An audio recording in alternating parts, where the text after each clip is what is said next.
Assalamualaikum warahmatullahi wabarakatuh. Saya Abdul Naisam Madani, NPM A1H021027. Apa landasan filsafat pendidikan di Indonesia?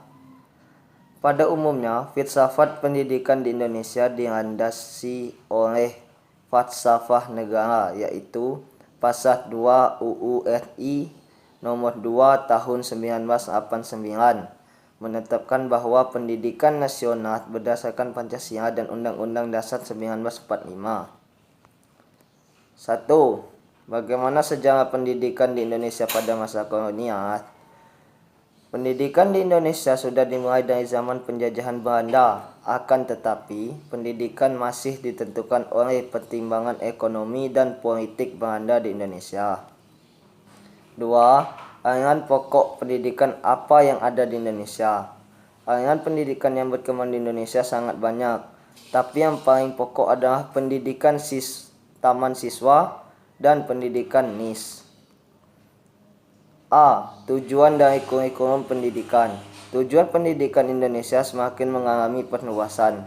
Tidak lagi semata digunakan untuk menekan jiwa patriotisme. Selain itu, tujuan pendidikan dan pengajaran ialah membentuk manusia yang cukup dan warga negara yang demokratis secara bertanggung jawab tentang kesejahteraan masyarakat tanah air.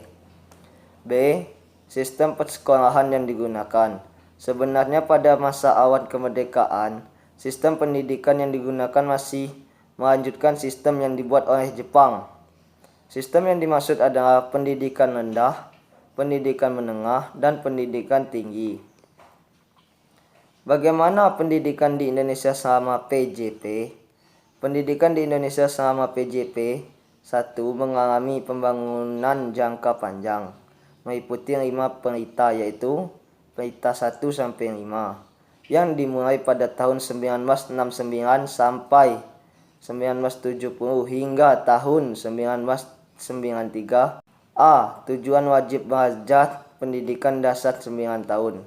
Wajib belajar pendidikan dasar 9 tahun mempunyai 2 tujuan utama yang berkaitan satu sama lain.